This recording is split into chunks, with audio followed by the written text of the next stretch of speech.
Merci d'ailleurs pour votre présence en aussi grand nombre. Et ce soir, je vais vous parler avec fierté de ma ville, de notre ville, de Victoriaville. Et parlant de réaliser de grandes choses, parlons de développement économique. Et à Victoriaville, j'ai toujours dit que l'action génère la croissance. Au cours des 3 dernières années, les investissements à Victoriaville ont augmenté de 50 %.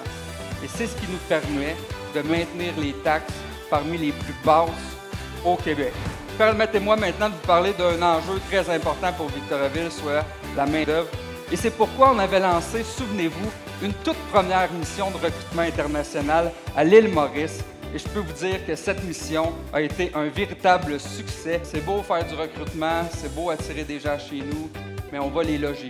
C'est là qu'on a fait l'acquisition de dizaines de logements abordables avec notre organisme partenaire Innov Habitat Victo.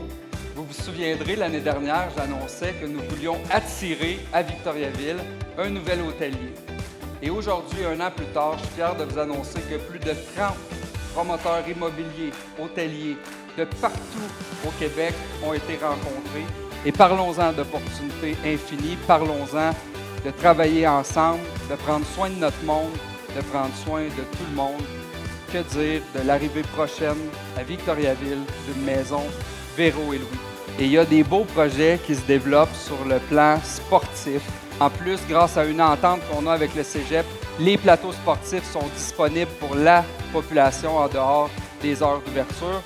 Une entente que nous avons aussi nouvellement avec le Collège Claretin de Victoriaville, qui lui aussi a un important projet d'infrastructure sportive. Vous vous souvenez, l'année dernière, ici même à mon souper du maire, j'annonçais vouloir lancer un appel d'intérêt pour dénicher un projet unique qui viendrait s'installer au sommet du mont Arthabasca afin d'entente de développement avec le groupe Helios afin de développer un parc Hopla.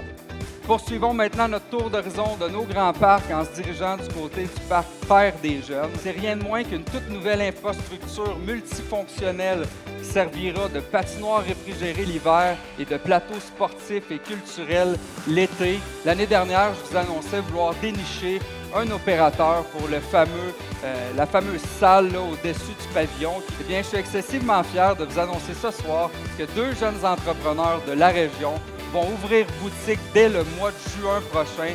Et il s'agit de l'entreprise Bégalicieux. Puis à Victoriaville, on a ce qu'on appelle l'Ordre victorien, ce qui est la plus haute distinction municipale. Pierre Bruno, mesdames et messieurs. Merci.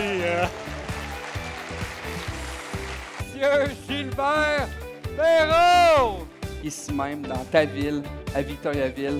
Donc ce soir, on est excessivement fiers de te présenter ce qui deviendra une statue de bronze, grandeur nature, tout juste devant l'amphithéâtre Gilbert Perrault. Et parlons-en d'énergie verte et de transition énergétique.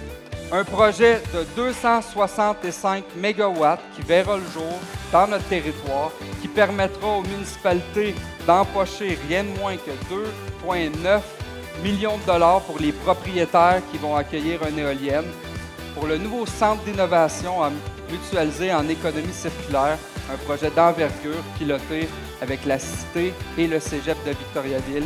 Je suis persuadé que c'est ensemble qu'on va fracasser des plafonds de verre, qu'on va toujours être en mesure de faire plus, de faire mieux pour nos citoyens. Et vous pourrez toujours compter sur moi pour m'assurer que Victoriaville se démarque comme une ville verte, accueillante, inclusive, si dynamique et fièrement durable. Merci beaucoup. Bonne soirée tout le monde.